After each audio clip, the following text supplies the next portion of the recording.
Right, welcome back. Pradeep ಅವರೇ, ಕೆವಿಎಟ್ ಸಲ್ಲಿಕೆ ಆಗಿದೆ, ಹೆಂಗೆ ಹೆಲ್ಪ್ ಆಗುತ್ತೆ ಅಂತ ಹೇಳಿ ಕ್ವಿಕ್ ಆಗಿ ಹೇಳಿ. ಇದರ ಜೊತೆಗೆ ನೀವು ನಿಮ್ಮ ಉದ್ದೇಶ ಹಾಗೆ ನಿಮ್ಮ ಪರವಾದ ವಕೀಲರು ವಾದ ಮಂಡನೆ ಮಾಡ್ತಿರೋದು ಅಟ್ಲೀಸ್ಟ್ ಒಂದು ತನಿಖೆ ಹಂತಕ್ಕೆ ಹೋಗ್ಲಿ, ಇದು ತನಿಖೆ ಆಗಲಿ, ಸತ್ಯಾಸತ್ಯ ಆಚೆ ಬರಲಿ ಅಂತ ಹೇಳಿ. ಬಟ್ ತನಿಖೆಗೂ ಕೂಡ ಸ್ಟೇ ತರಲಿಕ್ಕೆ ಅವಕಾಶ ಇದೆ, ಅಂದರೆ ಹಾಗೂ ಕೂಡ ಒಂದು ಅಪ್ರೋಚ್ ಮಾಡಲಿಕ್ಕೆ ಮುಖ್ಯಮಂತ್ರಿಗಳಿಗೆ ಅವಕಾಶ ಇದೆ. ತನಿಖೆ ಹಂತಕ್ಕೆ ಹೋಗುತ್ತೆ ಅನ್ನೋ ವಿಶ್ವಾಸ ಎಷ್ಟಿದೆ? ಈಗ ಕೆವಿಎಟ್ ಆಗ್ತೇ ಹೋಗಿದ್ದಿದ್ರೆ ನೆನ್ನೆ ನಮ್ಗೆ ಆಪರ್ಚುನಿಟಿ ಸಿಗ್ತಿರ್ಲಿಲ್ಲ. ನೆನ್ನೆ ಒಂದು ಸೈಡ್ ಆರ್ಗ್ಯುಮೆಂಟ್ ಆಗಿರೋದು, ಅವ್ರೇನೋ ಒಂದು ಆದೇಶ ತಗೊಂಡಿರೋರು. ಈಗ ನಮ್ಮ ಆಪರ್ಚುನಿಟಿ ಯಾಕೆ ನಾವು ಅದನ್ನು ಕೇಳಿ, ಅದಕ್ಕೋಸ್ಕರನೇ ಈಗ ನೋಡಿ ಏನು ರಾಜ್ಯಪಾಲರು ಕೊಟ್ಟ ಆದೇಶದ ಮೇಲೆ, ರಾಜ್ಯಪಾಲರು ಕೊಟ್ಟಂತಹ ಏನು ಇನ್ವೆಸ್ಟಿಗೇಷನ್ ಮತ್ತು ಪ್ರಾಸಿಕ್ಯೂಷನ್ ಪರ್ಮಿಷನ್ ಕೊಟ್ಟಿದ್ದಾರೆ, ಆ ಆದೇಶದ ಮೇಲೆ ಸ್ಟೇ ಆಗಲಿಲ್ಲ. ಸ್ಟೇ ಆಗಿದ್ದು PCR, ಅದು ಬೇರೆ. ಆದರೆ ನಮ್ಮ ಏನು ರಾಜ್ಯಪಾಲರು ಕೊಟ್ಟಂಥ ಆದೇಶದ ಮೇಲೆ ಯಾಕೆ ಸ್ಟೇ ಆಗಲಿಲ್ಲ ಅಂತಂದರೆ, ಬಿಕಾಸ್ ಆಫ್ ನಾವೆಲ್ಲ ಇದ್ದಿದ್ದಕ್ಕೆ ನಾವು 3 ಜನ ಅರ್ಜಿದಾರರ ಏನಿದು ದೂರುದಾರ ಏನಿದು ದೂರುದಾರರ ಪರ ಎಲ್ಲ ವಕೀಲರುಗಳು ಅಲ್ಲಿ ಹಾಜರಿದ್ದಕ್ಕೆ ನಾವು ನಮ್ಮನ್ನು ವಾದವನ್ನು ಮತ್ತು ನಮ್ಮ ವ್ಯೂವನ್ನು, ನಮ್ಮ ಕಂಟೆಂಟ್ಸ್ ಏನಿದೆ ಅಂತ ನಾವು ಕೋರ್ಟ್ಗೆ ಹೇಳಲಿಕ್ಕೆ ಸಾಧ್ಯ ಆಗುತ್ತೆ. ಇಲ್ಲ ಅಂದರೆ ಒಂದು ಸೈಡ್ ಆರ್ಗ್ಯುಮೆಂಟ್ ಆಗೋದು. ಸೊ ಅವ್ರು ಹೇಳಿದ್ದ ಆರ್ಡ್ರ್ ಆಗಿರೋದು, ಸೊ ನೆನ್ನೆನೇ ಆದೇಶ ಆಗಿರೋದು. ಸೊ ಅದಕ್ಕೆ ನಮಗೆ ಅವಕಾಶ ಸಿಕ್ಕಿದೆ. ನಾವು ಎಲ್ಲನೂ ಕೂಡ ನಮ್ಮನ್ನು ನಾವು ಈ ದೂರಲ್ಲಿ ಏನಾಗಿದೆ, ಯಾವ ರೀತಿ ಮುಖ್ಯಮಂತ್ರಿಗಳು ಮತ್ತು ಕುಟುಂಬದವರು ಪಾತ್ರ ಇದೆ, ಅದೆಲ್ಲವನ್ನು ಹೇಳಲಿಕ್ಕೆ ಅವಕಾಶ ಆಗುತ್ತೆ. ಸೊ ಈಗ 29ಕ್ಕೆ ನಮ್ಮ ವಾದವನ್ನು ಕೂಡ ಆಲಿಸ್ತಾರೆ. ಎರಡೂ ಕಡೆ ವಾದವನ್ನು ಆಲಿಸಿ ಈಗ ಜಡ್ಜ್ಮೆಂಟನ್ನು ಮಾಡ್ತಾರೆ. ಮೊದಲಾಗಿದ್ರೆ ಕೆವಿಎಟ್ ಸಲ್ಲಿಸ್ತೇನೆ ಹೋಗಿದ್ದಿದ್ರೆ ಒಂದು ಸೈಡ್ ಆರ್ಗ್ಯುಮೆಂಟು, ಒಂದು ಸೈಡ್ ಜಡ್ಜ್ಮೆಂಟ್ ಬಂದುಬಿಟ್ಟಿರೋದು. ನಾವು ಅದಾದಮೇಲೆ ಅವರು ಸ್ಟೇನೋ ಇನ್ನೊಂದೋ ಮತ್ತೊಂದೋ ಏನಾಗ್ತಿತ್ತೋ ಅದಾದಮೇಲೆ ನಾವು ಹೋಗ್ಬೇಕಾಗೋದು, ನಮ್ಗೆ ಆಮೇಲೆ ನೋಟಿಸ್ ಮಾಡೋರು. ಈಗ ಹಂಗಲ್ಲ, ಅವರು ಫೈಲ್ನ ಕೋರ್ಟ್ ಮುಂದೆ ಫೈಲ್ ಮಾಡೋಕ್ಕಿಂತ ಮೊದಲೇ ನಮಗೊಂದು ಕಾಪಿ ಸರ್ವಿಸ್ ಮಾಡಿ ಹೋಗಿ ಫೈಲ್ ಮಾಡಿದ್ರು. ಸೊ ಹಂಗಾಗಿ ನಮಗೆ ಅದ್ರ ಎಲ್ಲ ಮಾಹಿತಿ ಇತ್ತು, ನಾವು ಕೂಡ ಅಲ್ಲಿ ಕೋರ್ಟ್ಗೆ ಅಟೆಂಡ್ ಆಗಲಿಕ್ಕೆ ಸಾಧ್ಯ ಆಯಿತು. ತನಿಖೆ ಆಗುತ್ತಾ ಅಂತ ಹೇಳಿ? ಖಂಡಿತ ಆಗುತ್ತೆ ಮೇಡಮ್, ಡೌಟೇ ಬೇಡ. 29ಕ್ಕೂ ಕರೀರಿ, ಇದೇ ಸ್ಟುಡಿಯೋಗೆ ಬರ್ತೀವಿ, 100ಕ್ಕೆ 100 ಭಾಗ ಆಗುತ್ತೆ. ಇದೇ ಸಾಹೇಬರು ಮಾಡಿರ್ತಕ್ಕಂಥ ಸರ್ಕ್ಯುಲರ್ನ ಆದೇಶದ ಅನುಗುಣವಾಗಿ ರಾಜ್ಯಪಾಲರು ನಡ್ಕೊಂಡಿದ್ದಾರೆ, ನಾವು ನಡ್ಕೊಂಡಿದ್ದೀವಿ. ಯಾಕೆಂದರೆ ಅದು ಸರ್ಕ್ಯುಲರ್ ಇತ್ತು, ಸರ್ಕ್ಯುಲರ್ನ ಪ್ರಕಾರ ಕಂಡೀಷನ್ಸ್ ಇತ್ತು. ಆ ಕಂಡೀಷನ್ಸ್ನ ಫುಲ್ಫಿಲ್ ಮಾಡೇ ನಾವು PCR ಹಾಕ್ತಾ ಇದ್ದೀವಿ. ಅದ್ರಲ್ಲಿ ಏನು ಡೌಟೇ ಬೇಡ. ಹಾಗಾಗಿ 100ಕ್ಕೆ 100 ಭಾಗ ನನಗೆ ವಿಶ್ವಾಸ ಇದೆ. ತನಿಖೆಗೆ ಆದೇಶ ಆಗೇ ಆಗುತ್ತೆ, ಅವ್ರಿಗೆ ಯಾವುದೇ ಕಾರಣಕ್ಕೂ ಸ್ಟೇ ಸಿಗಲ್ಲ. ಈಗ ತಾತ್ಕಾಲಿಕ ಒಂದು ರಿಲೀಫ್ ಸಿಕ್ಕಿದೆ, ಆದರೆ ಅದು is not A permanent. Right right, ಧನ್ಯವಾದ ವಸಂತ್ ಕುಮಾರ್ ಅವರೇ, ಹಾಗೆ Pradeep G.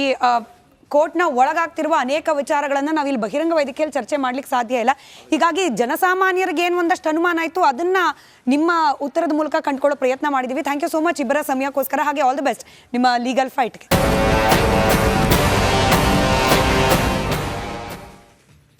Welcome back. Republic ಕನ್ನಡದ ಸ್ಟುಡಿಯೋದಲ್ಲಿ TJ ಅಬ್ರಹಾಂ ಮುಖ್ಯಮಂತ್ರಿಗಳ ವಿರುದ್ಧವಾಗಿ ಕಾನೂನು ಸಮರವನ್ನ ಸಾರಿರುವ TJ ಅಬ್ರಹಾಂ ಅವರ ಪರವಾದ ವಕೀಲರು ರಂಗನಾಥ್ ರೆಡ್ಡಿ ಅವರಿದ್ದಾರೆ. ಮಾತುಕತೆ ನಡೆಸ್ತಾ ಇದ್ವಿ ಮೂಡಾ ಪ್ರಕರಣದ ಸಂಬಂಧ ಕಾನೂನಾತ್ಮಕವಾಗಿ ನಡೀತಾ ಇರುವ ಹೋರಾಟಗಳ ಬಗ್ಗೆ. ರಂಗನಾಥ್ ಅವರೇ, ಪ್ರಮುಖವಾಗಿ ಈ ಭ್ರಷ್ಟಾಚಾರ ನಿಯಂತ್ರಣ ಕಾಯ್ದೆ ಅಡಿಯಲ್ಲಿ ಈ ಮೂಡಾ ಪ್ರಕರಣದಲ್ಲಿ ಮುಖ್ಯಮಂತ್ರಿಗಳು ತಪ್ಪಿತಸ್ಥರು ಅಂತ ಪ್ರೂವ್ ಹೇಗೆ ಮಾಡ್ತಾರೆ? AS ಪೊನ್ನಣ್ಣ ಅವರ ನೇರ ಸವಾಲು.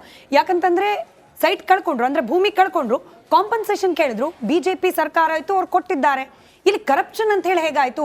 ಮುಖ್ಯಮಂತ್ರಿಗಳ ಅಂದ್ರೆ ಈಗಿರುವ ಮುಖ್ಯಮಂತ್ರಿಗಳ ಪಾತ್ರ ಇದ್ರಲ್ಲಿ ಏನಿದೆ, ಪ್ರೂವ್ ಹೇಗೆ ಮಾಡ್ತೀರಿ ಅಂತ ಹೇಳಿ. ನೋಡಿ ಮೇಡಮ್, ಈಗ ಪ್ರಿವೆನ್ಷನ್ ಆಫ್ ಕರಪ್ಷನ್ ಆಕ್ಟ್ ಅಡಿಯಲ್ಲಿ ಡೈರೆಕ್ಟ್ ಇನ್ವಾಲ್ವ್ಮೆಂಟ್ ನಾವು ತೋರಿಸೋ ನೆಸಿಟಿ ಇಲ್ಲ. ಈಗ he is not the signatory, he has not given any recommendation to MUDA. ಇಂಥ ಒಂದು ವಾದಗಳನ್ನು ಅದು ವಿಚಾರಣಾ ಹಂತದಲ್ಲಿ ಖಂಡಿತ ಅವರು ಮಂಡಿಸ್ಬೋದಾಗಿದೆ. ಆದರೆ ಈಗ ನೋಡಿ, ಇಲ್ಲಿ ಈ ಪ್ರಕರಣವನ್ನು 3 ಭಾಗಗಳನ್ನಾಗಿ ವಿಂಗಡಿಸೋದಾದರೆ, ಒಂದು ಮೊದಲನೇದಾಗಿ ಒಂದು ನೋಟಿಫಿಕೇಶನ್ ಆಗ್ತದೆ. ಆ ನೋಟಿಫಿಕೇಶನ್ ಅನುಸಾರ ಮೂಡಾದವರಿಗೆ ಜಮೀನನ್ನು ಅಕ್ವೈರ್ ಮಾಡಿ ಕೊಡುವಂಥದ್ದು. ಅದಾದ ನಂತರ ಡಿನೋಟಿಫಿಕೇಶನ್ ಆಗುವಂಥದ್ದು. ಈ ಡಿನೋಟಿಫಿಕೇಶನ್ ಸಮಯದಲ್ಲಿ ನಮ್ಮ ಮಾನ್ಯ ಮುಖ್ಯಮಂತ್ರಿಗಳು, ಅವರು ಆಗ ಉಪಮುಖ್ಯಮಂತ್ರಿಗಳಾಗಿರ್ತಾರೆ. ಒಂದು. ಎರಡನೇದಾಗಿ ಒಂದಷ್ಟು ವರ್ಷಗಳ ನಂತರ ಈ ಮೂಡಾ ಏನು ಮಾಡ್ತದೆ, ಏನು ಡಿನೋಟಿಫೈ ಆಗಿದ್ರು ಸಹ, ಡಿನೋಟಿಫೈ ಆಗುವುದಕ್ಕೂ ಮುಂಚೆನೆ ಅಲ್ಲಿ ಏನು ಸೈಟ್ಗಳನ್ನು ಫಾರ್ಮ್ ಮಾಡಿ ಅಲಾಟ್ಮೆಂಟ್ ಮಾಡಿರ್ತಾರೆ. ಸೈಟ್ಗಳನ್ನು ಯಾರೋ ಕೆಲವರು ಅಲಾಟೀಸ್ಗೆ ಸೈಟ್ಗಳನ್ನು ಅಲಾಟ್ ಮಾಡಿರ್ತಾರೆ. ಅಲಾಟ್ಮೆಂಟ್ ಲಿಸ್ಟು ಕೂಡ ನಾವು ನ್ಯಾಯಾಲಯಕ್ಕೆ ಸಲ್ಲಿಸಿದ್ದೀವಿ. ನೋಡಿ, ಪೊಸೆಷನ್ನು ಮೂಡಾ ಹತ್ರ ಇದೆ, ಅವ್ರ ಹತ್ರ ಒಂದು ಅವರು ಅನುಭವದಲ್ಲಿ ಇರೋದ್ರಿಂದಾನೇ ಅವರು ಸೈಟ್ಗಳನ್ನು ಹಂಚಿಕೆ ಮಾಡಿರ್ತಾರೆ. ಯಾರಿಗೆ? ಅಲಾಟೀಸ್ಗೆ. ಸೈಟ್ಗಳನ್ನು ಹಂಚಿಕೆ ಮಾಡಿ ಮೂಡಾ ಪೊಸಿಷನ್ನಲ್ಲಿ ಇದ್ದಾಗ ಇವ್ರೇನ್ ಮಾಡ್ತಾರೆ, ಡಿನೋಟಿಫೈ ಆದ್ಮೇಲೆ ಆ ಲ್ಯಾಂಡ್ ಅನ್ನ ಕನ್ವರ್ಷನ್ಗೆ ಅಪ್ಲೈ ಮಾಡ್ತಾರೆ. ನೋಡಿ, ಈಗಾಗಲೇ ಆ ಒಂದು ಜಾಗ ಸೈಟ್ಗಳಾಗಿ ಮಾರ್ಪಾಡಾಗಿ ಏನೊಂದು ಈ ಆಗ ಕೆಸರೆ ಗ್ರಾಮ ಅಂತ ಇರ್ತದೆ, ಮೂಡಾದವರು ಅದಕ್ಕೆ ಮರು ನಾಮಕರಣ ಮಾಡಿ ದೇವನೂರು ಬಡಾವಣೆ ಅಂತ ಒಂದು ನಾಮಕರಣ ಮಾಡಿ ಸೈಟ್ಗಳನ್ನು ಕೂಡ ಹಂಚ್ಬಿಟ್ಟಿದ್ದಾರೆ. ಸೊ ಈಗ ನೀವು ಆ ಜಾಗದ ಮಾಲೀಕರು, ನಿಮ್ಮಿಂದ ಮೂಡಾದವರು ಅಕ್ವೈರ್ ಮಾಡಿ ನಿಮ್ಮಿಂದ ಜಾಗವನ್ನ ಪಡೆದುಕೊಂಡು ಸೈಟ್ಗಳನ್ನ ಮಾಡಿ ಹಂಚಿದ್ದಾಯ್ತು. ನಾನು ಇದಾದ ನಂತರ ಡಿನೋಟಿಫಿಕೇಶನ್ಗೆ ನೀವು ಅಪ್ಲೈ ಮಾಡ್ತೀರಾ, ಡಿನೋಟಿಫೈ ಕೂಡ ಆಯ್ತು ಲ್ಯಾಂಡ್. ಡಿನೋಟಿಫೈ ಆದಾಗ ಮಾನ್ಯ ಮುಖ್ಯಮಂತ್ರಿಗಳು ಅವರು ಉಪಮುಖ್ಯಮಂತ್ರಿಗಳಾಗಿರ್ತಾರೆ. ಒಂದು. ಎರಡನೇದು, ಈಗಾಗಲೇ ಸೈಟ್ಗಳನ್ನ ಹಂಚಿ ಆ ಸೈಟ್ ಅಲಾಟೀಸ್ ಯಾರಿದ್ದಾರೆ ಅವರ ಸ್ವಾಧೀನ ಅನುಭವಕ್ಕೆ ಆ ಸೈಟ್ಗಳನ್ನ ನೀಡಿರ್ತಾರೆ. ಹಾಗಿದ್ದಾಗ ಲ್ಯಾಂಡ್ ಅನ್ನ ಮತ್ತೆ ಪುನಃ ಕನ್ವರ್ಷನ್ಗೆ ಅಪ್ಲೈ ಮಾಡ್ತಾರೆ.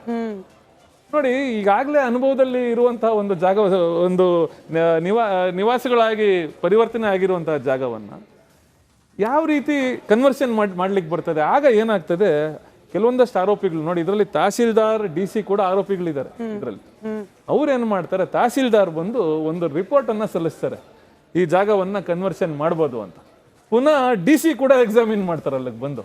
ಎಲ್ಲಿಯೂ ಕೂಡ ಆ ಒಂದು ರಿಪೋರ್ಟ್ಗಳಲ್ಲಿ ಸೈಟ್ಗಳನ್ನ ಮಾಡಿದ್ದಾರೆ ಆ ಜಾಗದಲ್ಲಿ, ಮೂಡ ಸ್ವಾಧೀನಾನುಭವದಲ್ಲಿ ಇದೆ ಅನ್ನುವಂಥ ಉಲ್ಲೇಖ ಎಲ್ಲೂ ಕೂಡ ಆ ರಿಪೋರ್ಟ್ಗಳಲ್ಲಿ ಮಾಡಲ್ಲ. ಹಾಗಾಗಿ ನಾವು ಫಿರ್ಯಾದಿದಾರರು ಅದನ್ನ ಬೋಗಸ್ ರಿಪೋರ್ಟ್ ಅಂತಾನೆ ಹೇಳಿದ್ದಾರೆ. ಇಲ್ಲೊಂದು ಚಿಕ್ಕ ಪಾಸು. AS ಪೊನ್ನಣ್ಣ ಅವರು ಇದೇ ವಿಚಾರಕ್ಕೆ ಪ್ರಶ್ನೆ ಮಾಡ್ತಾರೆ. 2005ನೇ ಇಸ್ವಿಲಿ ಅದು ಹೆಂಗಿತ್ತು ಜಾಗ ಅನ್ನೋದಕ್ಕೆ ಪ್ರೂಫ್ ಏನಿದೆ? 20 ವರ್ಷದ ನಂತರದಲ್ಲಿ ಅದು ಕೃಷಿ ಭೂಮಿ ಆಗಿತ್ತಾ, ಸೈಟ್ ಆಗಿತ್ತಾ ಅಂತೇಳಿ ಹೇಗೆ ಪ್ರೂವ್ ಮಾಡ್ತಾರೆ? ನಮ್ಮ ಹತ್ರ ಸೆಟಲೈಟ್ ಇಮೇಜ್ ಇದೆ, ಅದು ಕೃಷಿ ಭೂಮಿಯಾಗೆ ಉಳಿದಿತ್ತು ಅನ್ನೋದಕ್ಕೆ ಪೂರಕವಾದ ಸೆಟಲೈಟ್ ಇಮೇಜ್ ಇದೆ ಅಂತ ಹೇಳ್ತಾರೆ. ಮೇಡಮ್, ಈಗ ಮೂಡಾದವರು they have allotted sites. Can any development authority allot sites in an agricultural land? ಮಾಡಕ್ ಸಾಧ್ಯನಾ? ಅದು ಸಾಧ್ಯನೇ ಇಲ್ಲ. ಈಗ BDAದವರು ಸೈಟ್ ಅನ್ಸ್ತಾರೆ, ಕೃಷಿ ಭೂಮಿಯಲ್ಲಿ ಹಂಚ್ಲಿಕ್ಕೆ ಸಾಧ್ಯನಾ? ಯಾವ ಕಾರಣಕ್ಕೂ ಸಾಧ್ಯ ಇಲ್ಲ. ಆ ಒಂದು ಭೂಮಿ ಪರಿವರ್ತನೆಗೊಂಡ ನಂತರ BDAದವರು ನಿವೇಶನಗಳನ್ನ ಮಾಡಿ ಅಲ್ಲಿ ಈಗಾಗಲೇ ಬಹಳಷ್ಟು ನಿವೇಶನಗಳನ್ನ ಅಲಾಟ್ಮೆಂಟ್ ಕೂಡ ಆಗಿ ಒಂದು ನಿವೇಶನವನ್ನ ಹಂಚ್ಲಿಕ್ಕೆ ಅವರು ಸೀದಾ ಸಾದಾ ಅಲ್ಲಿ ಬಂದು ಒಂದು ಟೇಪ್ ಹಿಡಿದ್ಬಿಟ್ಟು ನಿವೇಶನಗಳನ್ನ ಹಂಚ್ಲಿಕ್ಕೆ ಆಗಲ್ಲ. ನೋಡಿ, ಅದಕ್ಕೆ ಡ್ರೈನೇಜ್ ಅನ್ನ ಮಾಡಿರ್ತಾರೆ, ಇನ್ನು ಕೆಲವೊಂದಷ್ಟು ಸೌಲಭ್ಯಗಳನ್ನ ಮಾಡಿ ನಿವೇಶನಗಳನ್ನ ಮಾಡಿ ಅನಂತರ ಅಲಾಟೀಸ್ಗೆ ನಿವೇಶನಗಳನ್ನ ಹಂಚತಕ್ಕದ್ದು. ಅಲ್ಲಿಗೆ ಅದು ಕೃಷಿ ಭೂಮಿಯಾಗಿ ಉಳಿದಿರ್ಲಿಲ್ಲ 2005ರಲ್ಲಿ ಅನ್ನೋದಕ್ಕೆ ಸಬ್ಸ್ಟಾನ್ಸಿಯಲ್ ಡಾಕ್ಯುಮೆಂಟ್ ಗಳಂತೂ ಇದೆ ನಿಮ್ಮ ಹತ್ರ? ಖಂಡಿತ ಇದೆ, ನಮ್ಮ ಹತ್ರ ಅಲಾಟ್ಮೆಂಟ್ ಸರ್ಟಿಫಿಕೇಟ್ಸ್ ಇದೆ. ಮೂಡಾದವ್ರು ಏನು ಅಲಾಟ್ಮೆಂಟ್ ಸರ್ಟಿಫಿಕೇಟ್ಸ್ ಕೊಟ್ಟಿದ್ದಾರೆ ಆ ಕನ್ಸರ್ನ್ಡ್ ರೆಸ್ಪೆಕ್ಟಿವ್ ಅಲಾಟೀಸ್ಗೆ, ಆ ಸರ್ಟಿಫಿಕೇಟ್ಗಳು ನಮ್ಮ ಹತ್ರ ಇದೆ. ಒಂದು, ಅಲಾಟ್ಮೆಂಟ್ ಆಗಿರುವಂತಹ ಭೂಮಿಯನ್ನ ಮತ್ತೆ ಪುನಃ ಮರುಪರಿಶೀಲಿಸಿ ತಹಸೀಲ್ದಾರ್ ಮತ್ತು ಆಗಿನ DC ಪರಿಶೀಲಿಸಿ ಇದು ಪುನಃ ನಾವೇನು ಈ ಚೇಂಜ್ ಆಫ್ ಲ್ಯಾಂಡ್ ಅಥವಾ ಕನ್ವರ್ಷನ್ಗೆ ಈ ಲ್ಯಾಂಡ್ ಅನ್ನ ಕನ್ವರ್ಟ್ ಮಾಡ್ಬೋದು ಅಂತ ಒಂದು ವರದಿಯನ್ನ ಸಲ್ಲಿಸ್ತಾರೆ. ಆ ಲ್ಯಾಂಡ್ ಅದೇ ರೀತಿ ಕನ್ವರ್ಷನ್ ಕೂಡ ಆಗ್ತದೆ. ಅದು ಬಹಳ ಅಚ್ಚರಿಯ ಸಂಗತಿ. ಇದಾದ ನಂತರ ಕನ್ವರ್ಷನ್ ಇದೆಲ್ಲ ಆದ ನಂತರ ಅದು ನಮ್ಮ ಮಾನ್ಯ ಮುಖ್ಯಮಂತ್ರಿಗಳ ಧರ್ಮಪತ್ನಿ